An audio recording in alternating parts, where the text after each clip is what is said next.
like a window, no window, look at the videos, say yourself that could have been you.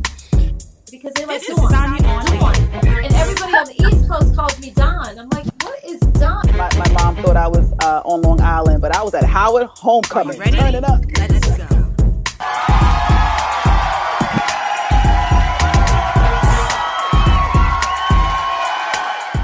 Welcome, everyone. You are now tuned into another amazing and a little bit different edition of Sanya On-Air.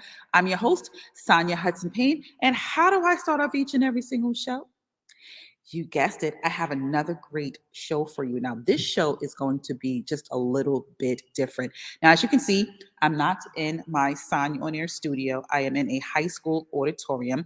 And the reason is because I recorded this interview a few days ago, and it was only supposed to be a part of my entertainment review, but the conversation was just so amazing. A conversation between two Black women.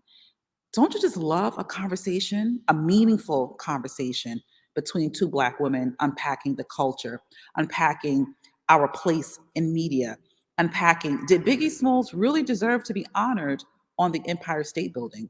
So I decided to feature Myrdith Leon-McCormack. She is the creative director of World Bride magazine, and she is also the founder of MLM Represents. And she represents your girl too. So lean in and make sure that you take notes, because this is going to be a very informative conversation. But before I bring her in, make sure that you subscribe to every Sanya On-Air streaming platform. Sanya On-Air streams right here on YouTube, Spotify, iHeartRadio, Google Podcasts, Amazon Podcast, iTunes, you name it, whatever streaming platform, Sanya On-Air is it. Child, I ain't got no makeup. This is when, whenever I'm not really doing shows, clean face, a little, eye jewelry, because I have really bad allergies. But this is Sanya and it's raw essence. So make sure you subscribe and lean on in, because we have a very informative conversation. Instacart. Order groceries for delivery or pickup today using the special Sanya On-Air link. It's easy to shop. Select items from your favorite grocery store at instacart.com or in the app. Personal shoppers pick up your items with care. You can even chat with them as they shop and manage your order. Pick a convenient time for you and voila! Have your groceries delivered the same day. 100% quality on every order. You can also pay with EBT SNAP on Instacart and select retailers and get free grocery delivery or pickup on your first 3 orders of $35 or more EBT orders. Offer ends May 30th, 2022. This ad contains affiliate links and I will be compensated if you make a purchase clicking on my links.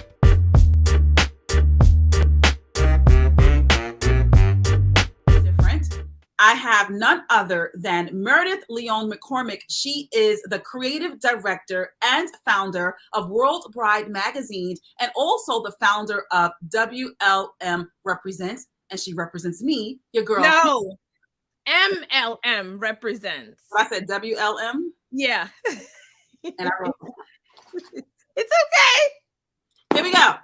Here we go. Here we go.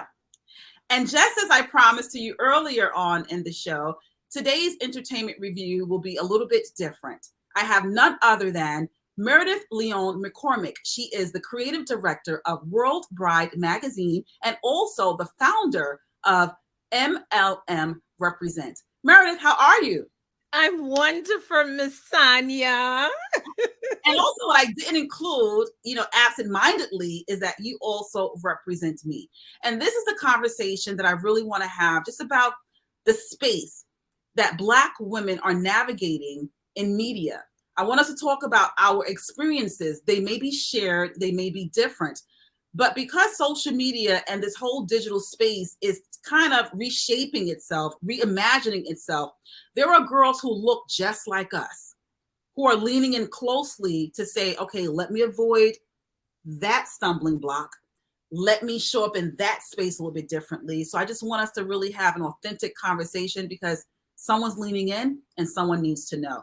So let's just talk about, how did you get started in this wonderful world of media? Well, thank you so much for having me, first of all.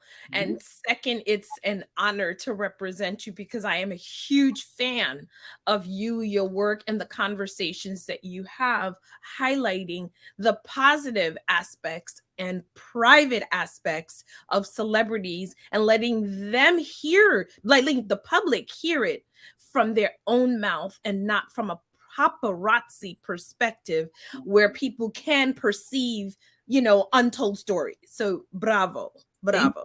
Thank you.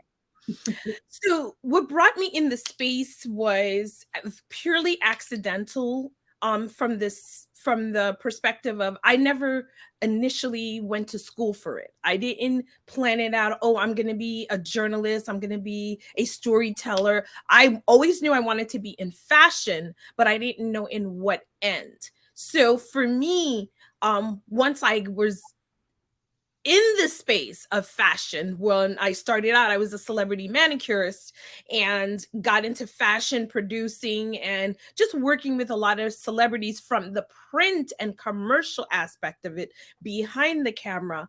I always knew there was a lack of representation for Black women. I am a Black woman, so I can only see through the lens of my own eye of what I look like when I'm in the mirror. So, but I'm also from the space where I don't force myself into areas that I don't feel invited. So I was encouraged, supported by white women who told me if I didn't like what they saw, that I saw, that I should go out and create my own space and be a response to it.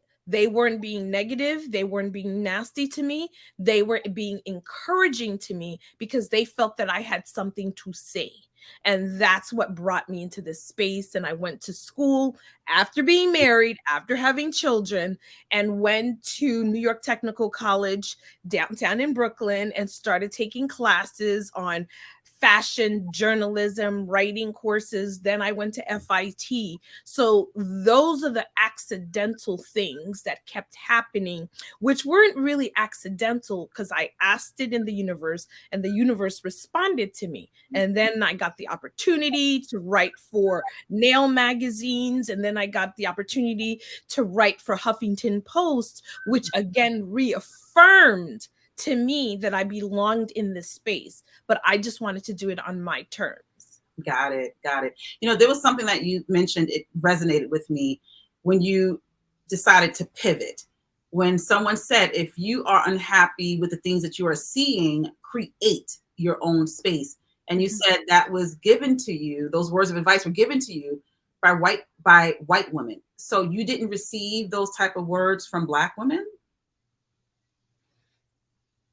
No, and I'm thinking honestly, no, they didn't tell me go ahead and come or invite me into their space and say, hey, you could work with us. Oh, hey, you can do that. Unfortunately, or fortunately, they weren't mean to me. Black women were never mean to me. Well, we don't invite that to each other. For me as a person, I don't invite you to be mean and disrespectful to me. So I don't expect it.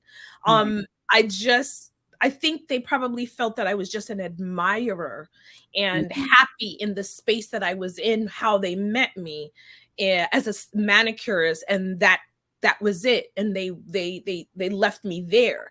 But I have to take accountability for it as well. I didn't ask to be in that space either. So I never positioned myself to be none other than what they met me, and that was a celebrity manicurist. Got it. Got it. So now I want to talk about this amazing world of television and the images that we see, the representation of Black women. Do you feel as if television is positively portraying Black women on television? I want to say if it depends on where you're looking at and one's perspective of what is positive. Because if you look at a aggressive, powerful, outspoken Black woman or any woman as a negative, then it's not. But if you embrace that kind of persona, that kind of energy from both male and female, and you see a Black woman doing it, then it's not, it's not uncommon. So for me, I've always saw positive perspective of Black women. Sue Simmons was the first woman I knew and saw on TV. Then there was Sade Benoit. Then there's Sandra Bookman. So I saw these Black women. So I knew they can't be the only one. And if they can do it, then I should be able to at least try. But I knew I had to work harder to be in that space because there were so few of us. The fact that I can only name 3 right now, that says a lot, but I was exposed to editor-in-chief such as Mickey Taylor's and Harriet Cole and Monique Greenwood that were women that were in control. Diane Hendy, Sonia, Sonia, that was in the space. So I had enough, and all you really need is one to know and see that, I can be in that space. And we had amazing, beautiful women in media and film, because film to me is media as well, because it's telling stories, whether it's fictional or in a documentary perspective. Diane Carroll, we had all these Lena Hornes and gorgeous women that were in wonderful spaces, Dorothy Dandridge, all of those old classic movies.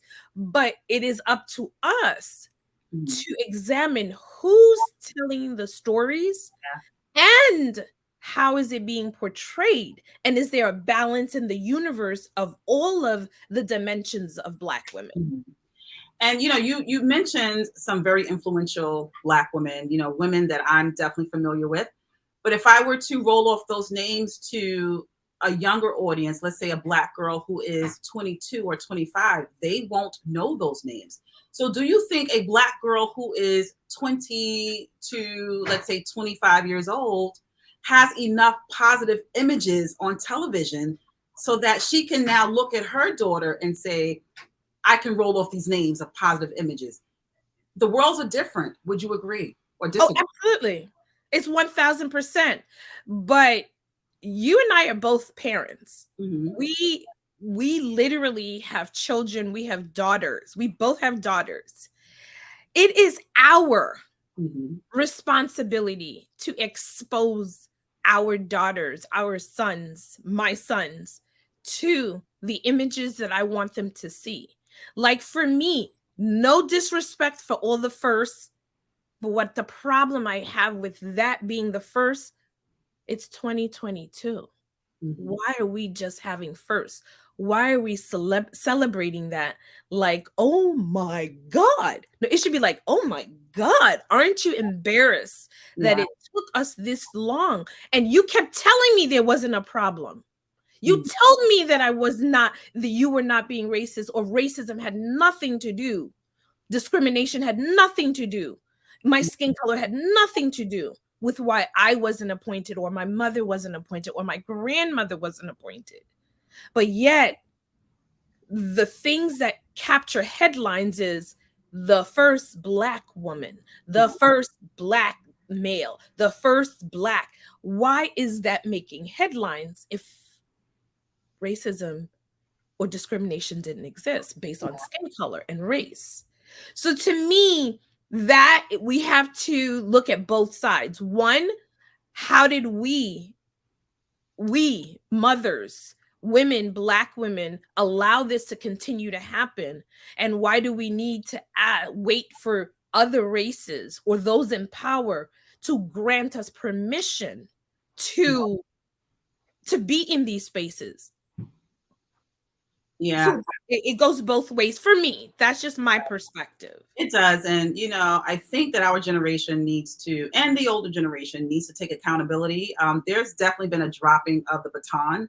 This generation feels as if we haven't adequately prepared them enough to really take on the charge of leading this narrative of being in rooms where we create the room. We invite people to sit at the table.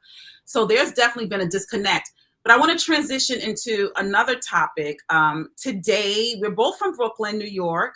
We're residing in Brooklyn, New York. And today is the birthday of the notorious B.I.G, and they are honoring him. So it's kind of, some people are happy, some people are upset, but it goes to what the media chooses to honor. So a lot of people are saying that Biggie Smalls being honored on the Empire State Building this evening is irresponsible. Why did we start with him? We should have started with someone in more of an academic area. How do you feel about Biggie Smalls being honored on the Empire State Building tonight? I really honestly never thought about it. I kept seeing it because he lived around the corner, from me where my house is currently.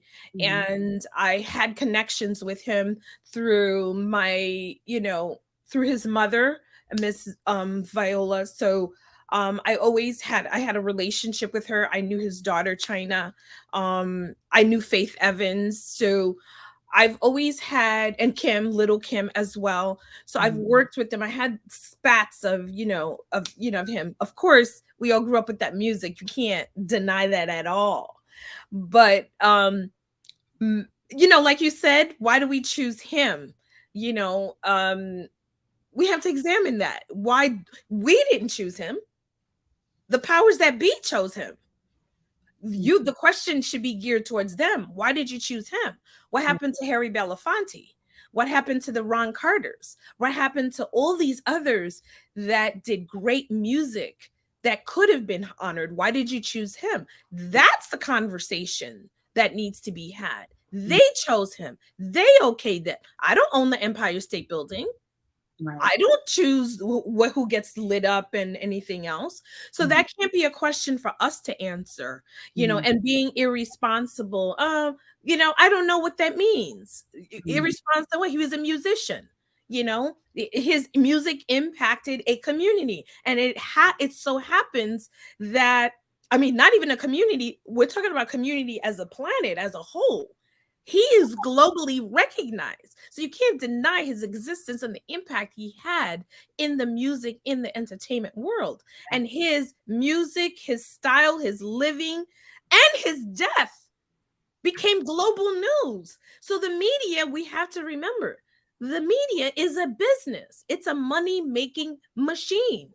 So guess what? They're going to make money. They're going to monetize. They're going to capitalize on this because we live in a capitalist society, community. So that's, to me, the bottom line. To whether I like him or don't like him or feel it's responsible, that's a conversation you need to have with the person that signed off on it and said, why did you pick him? Are you going to do other Black musicians and contributors, the Lena Hornes, like I mentioned, the Dorothy Dandridges, the other people that did so-called responsible music and acted responsibly, and by what responsibility means to a certain community, So I think that's a burden they keep putting back on us, that we choose these, like we have the power to choose this. That's not how it works. Right. I know. I'm excited to see it tonight. Thankfully, that I know the difference between, who I am holding up in high esteem as an entertainer, and who am I going to for, let's say, spiritual advice if I want, to talk about. Part. Right. I know the difference. So when someone had challenged me on this topic, they're just like, well, how could you like the fact that Biggie Smalls is going to be on the Empire State Building? I said, I admire what he has done for music. I'm not looking for him to be, of academia. Total two separate worlds. But the kids, they don't understand the difference. So it is my responsibility to have these smaller conversations with children so that when it appears tonight on the Empire State Building, they know the difference, that he's just an entertainer. He wasn't our savior, child. But Sanya, and I think when people start to investigate, do their research on you and who you are, you have balance in your universe. Yeah. Because you're an educator, you come from a social background that was supposed to be designed to make you fail. And yet you overcame it, because guess what? Although you may not have grown up in what your parents would have ideally wanted for you. You made the best of it and became the best of it. Right. And so it is up to us. Again, it goes back to us as family, the family unit, the heads of our family, whether it's just your mother, your grandmother, both your parents, whatever it is that we have. So when people start to label Black people as being the only culture that has broken families, I don't buy into that, and just because you have two unhealthy people that chose to stay married to each other in a household where it was obvious they hated each other or disrespected each other, and say, well, that doesn't count because they happen to be not of the Black or brown race, then that's the measure of success. We need to have a different conversation of what success looks like and who we appoint to speak about us and represent us.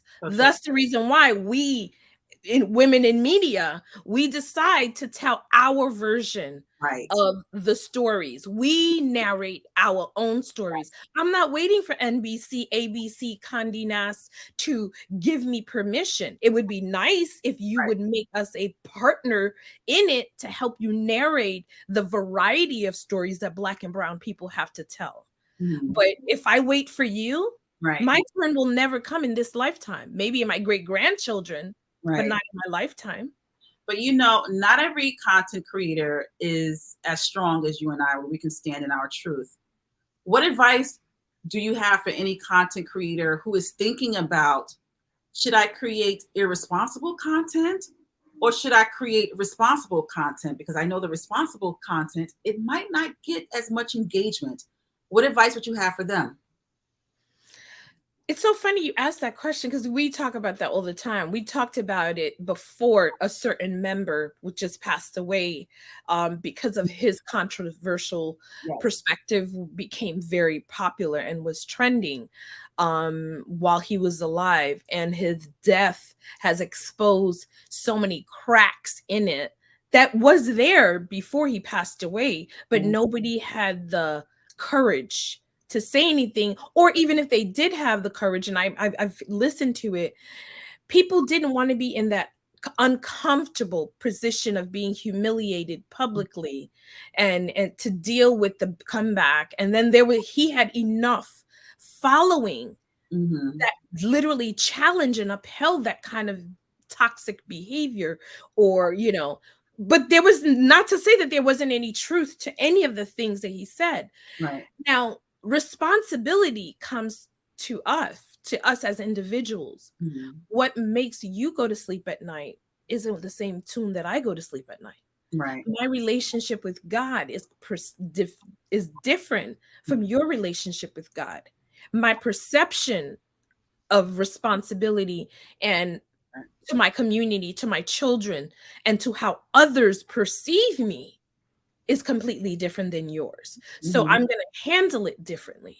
So you and I, as much as we say, I don't care what you think, we do, because we know the impact it will have, not for us solely, because you and I talk about it all the time. I will take these earrings off and show you what you got. I got for you. Come and get it. But my thing is, in what space am I doing that in? And will it impact the others that come behind me?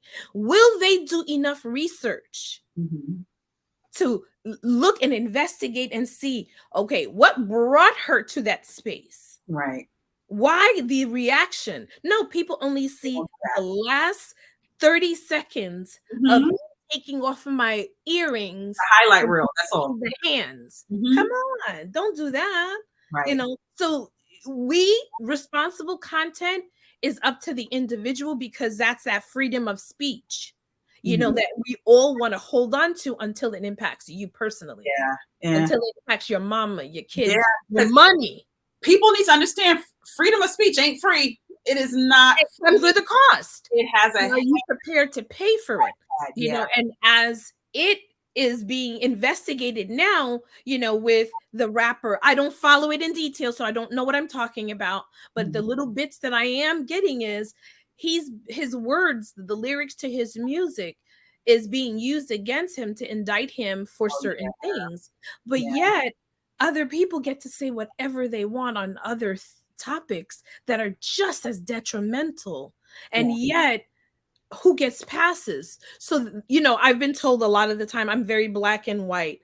Yeah, to some extent, I guess, because there has to be a standard. There has to be a measurement, a boundary set for what is right and what is wrong, so we can be able to make assessment across the board. Right. But leniency and forgiveness can't be across the board. Right. If you're not going to do your investigation. And that's where I feel like we're not looking at things as a whole and by whose standard. Because if I live by the standard of a higher being, God, my standard is not even for myself, because I know every now and then it can get to the ratchet level too. Right. Biggie, backpacking off of what you said, the lyrics that these rappers are now being indicted for, they were stupid. Because how dare you put your criminal activity on a mechanism that will live forever? And when do we get to a point where we think that our criminality won't be addressed and there won't be repercussions and consequences? It is this entitlement that people think that they are far removed from racism, that it doesn't affect us anymore.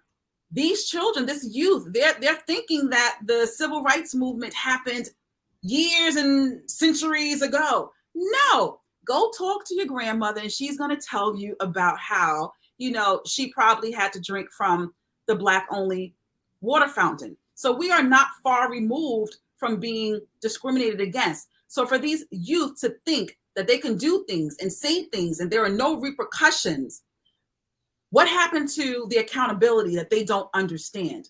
So I think that this needs to happen full force for people, the youth, to understand that they cannot put such negative criminal behaviors on mechanisms where it lives forever. So I want to see how this plays out. And I do understand that they're not going after a Martin Scorsese because of his, mob movies. There's total separate laws. We get that, but do we really get it? Because if we did get it, people wouldn't be putting those type of lyrics saying how they murdered individuals, how they're selling drugs, racketeering, and thinking that no one would listen. So I really want to see how this plays out. And I do agree that there should be consequences. That's just how I feel. And there is. So whether the law gives you consequences or life gives you consequences, there is a ticket price on it. Whether you saw the tag or not, there is a price to pay. It is not free. So you can either take it or you're going to get taken by it.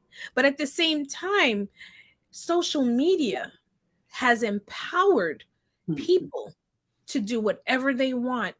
And when you look at who gets the most rating or what gets the most rating, that is what needs to be checked. Yes. And social media. Because when KRS-One was, but think about it, I come from the era of KRS-One. So when KRS-One was talking about different things that were happening, or the cool and what was the rappers that they were, oh my God, they were talking about things that were happening in their community. Oh my God, not Cool in the Gang. It was just another rap, just in the beginning of the rap era. I can't remember their name and I apologize. But say that again? Sugar Hill Gang? Is that who you're talking about? Yes, Sugar Hill Gang. Yes, the Sugar Hill Gang. When they were rapping about certain things and it wasn't about criminal things that they were doing, it was good for, because it was the first time things like that were happening. We were like, oh my God, this is this, and this is our own music. No. But when the lyrics got too soft, Will Smith, we didn't like that. We don't want to hear summertime. No. We wanted the hardcore. Who said we wanted that? Who said we all wanted that? Who said we all wanted that? But then it made room, while many people was able to get out of the ghetto for it. Because of it, it opened more doors and it flooded the market with it. But again, who's in control? Right. We have to ask ourselves those logical questions as community leaders, parents, and everything else. I can't continue to blame outside forces for the behavior and the things that are happening to my children. Right. But at the same time, you as parent, my mother, I wish you would call the cops on my mother. In fact, she will call it for you. You can't, I gave birth to you, brought you into this country, and you think I can't discipline you? Right. Tell them to come and get you, and they better keep you. Okay. And now we can't discipline our children. Nope. We can't tell them what to do, how to do it, but yet society can do it. And then yet all of a sudden, no disrespect, Black Lives Matter, everybody's coming to my defense of my dead child. Right. Right. They're dead. There's nothing I can do. Right. Nothing. The millions of dollars you give me will never bring me out of this crazy that I have to relive that I've outlived my child, right, or how my child was dead, right, was murdered. Mm-hmm. So I want us to go back to, I don't know if of course it existed, because there were healthy Black families living all around the world. And that's why you and I travel. Mm-hmm. Because we know there's a different story out there. Yeah. The Black we see here that's always portrayed in a negative light, it's not the only Blacks you and I know. Right. We have passports to prove it. We have relationships to prove it outside. Mm-hmm. Are we being heard when it's not popular? Right. I think I sent you a text that Viola Davis wrote about when she was being interviewed by Variety, where she said, they asked her, certain questions, and she said, yeah, there's discrimination as a dark-skinned Black woman for me, still even being Emmy and Oscar winning actress.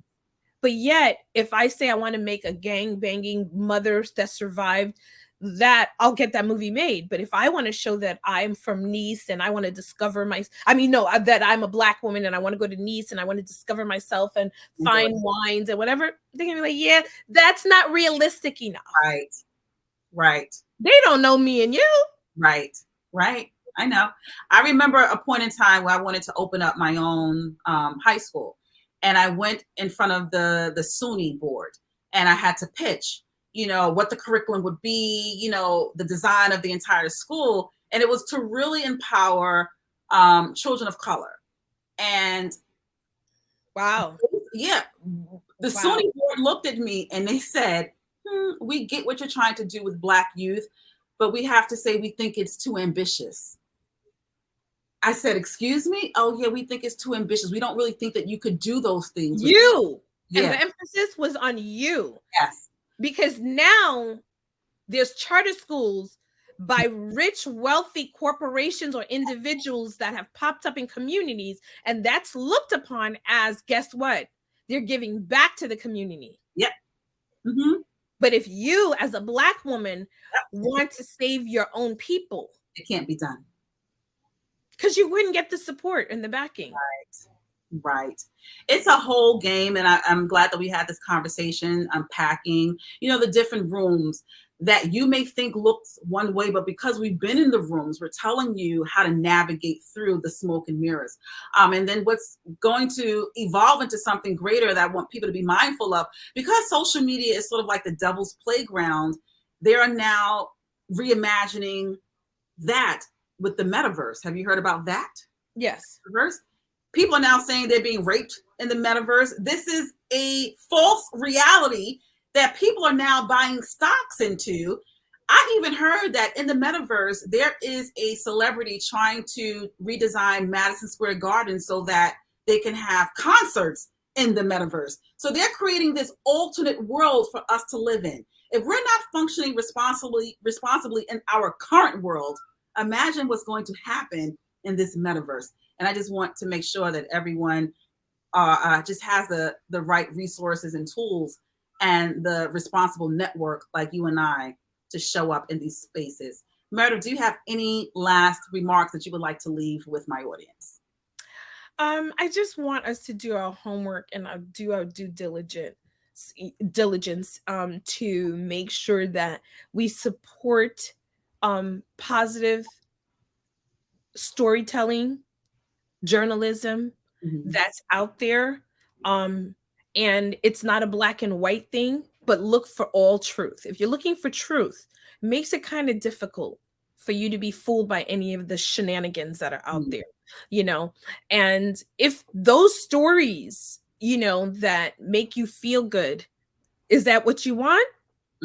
We can't blame society solely for what we're getting back, you know? So I just want all our content creators out there to be journalists. Do your homework. Think responsibly with the information that you're putting out there of people. Period. Yes. Period. So how can my followers follow you? Well, I am so excited. I'm always somewhere. So social media, I try to use it very responsibly. So social media, World Bride Magazine. So if you're getting married or you know somebody that got married and you want to submit your story, tell us at World Bride Magazine, all platforms. And then I also have MLM Represent. So if you want private training, you want a consultation on how to develop yourself, please follow me there. But I also write for Sharp Magazine, Middle East. So you can follow me there. And I also write for Good Feed, another beautiful platform where it feeds positive content of Black women that are out there doing positive things. So I love it. Or with me hanging out with you. And I'm telling you, you are definitely doing positive things. And I just want to tell you, you know, while I have you here, and I just want to share with my audience, you know, when they contact you for MLM Represents. Yes. You are straight no chaser. Oh, yeah. And even in our conversations, I will be honest with you, Myrdith. Sometimes the conversations, they aren't the most comfortable for me, but they are the conversations that I need to hear. And every time that when I leave the conversation, I start replaying the conversation from the beginning in my head for a few days. I'm just OCD like that. The conversation is on repeat for a few days because I want to make sure that I'm processing everything, because in those uncomfortable moments is when I rise to the occasion. And even though I may not want to hear it, I do have to lean in because I know that you are a Black woman who only wants the best for another Black woman. So I lean in closely and I say thank you at the end of our conversation because you that shit. I appreciate you. And the funny thing is, the clients I usually take, I'm usually in the back fanning out. Like I'm like, like I'm so excited about you guys, you and what you're doing. I see bigger things. I want to live vicariously through your success to say that I played a small portion of helping you get to that next level that I couldn't get to. And I don't need it. All the success doesn't have to come from me physically. It could come from you. You're another age. I think I'm like 10 years older, 12 years older than you are, but you are phenomenal. And I'm like, no, it's her turn. Let her go get them. And that's just how I believe in anybody that I represent. How do we win through you? And this is what we need to hear more of. This is the type of network that you need to be in. If you aren't having these type of conversations with the people in your network, change your network. Period. Remain in the same place. We're going to end it on that, period. This was supposed to be just a segment of a celebrity interview. What I think I'm going to do is take a portion of this conversation and put it in the celebrity interview. But I think this should be a segment all by itself because this information was so powerful. It needs to live and breathe by itself. So thank you for this conversation. It's talking to you is always inspiring for me. Because I hear you and I see you and I know things about you. And I'm like, the world has to know this woman. And her excitement for life. And I don't think people know your excitement for youth because you're so youthful yourself. So I think they think you're still a kid. That's the thing. Let me tell you something. When I went to drop off my car yesterday, and this man, he thought that I was like much younger and we were the same age. And I'm like, no. It's because I have a love for life. Even yesterday, I found out, maybe we need to visit. Do you know that New York City now has like a Willy Wonka factory, this candy factory that you walk through and you participate in candy life-size activities? No, where's that? Upstate New York? No, it's in Midtown. I'm gonna share the information. I just found it last night because we gotta go. Things to do. I'll share the information with you. But Myrdith, thank you so much. We're going to close out this segment. Make sure that you all follow Myrdith Leon-McCormack. She is what you need in your network. She understands the assignment. She is giving what it's supposed to be given. Thank you so much, Myrdith. Thank you. Take care. Bye-bye.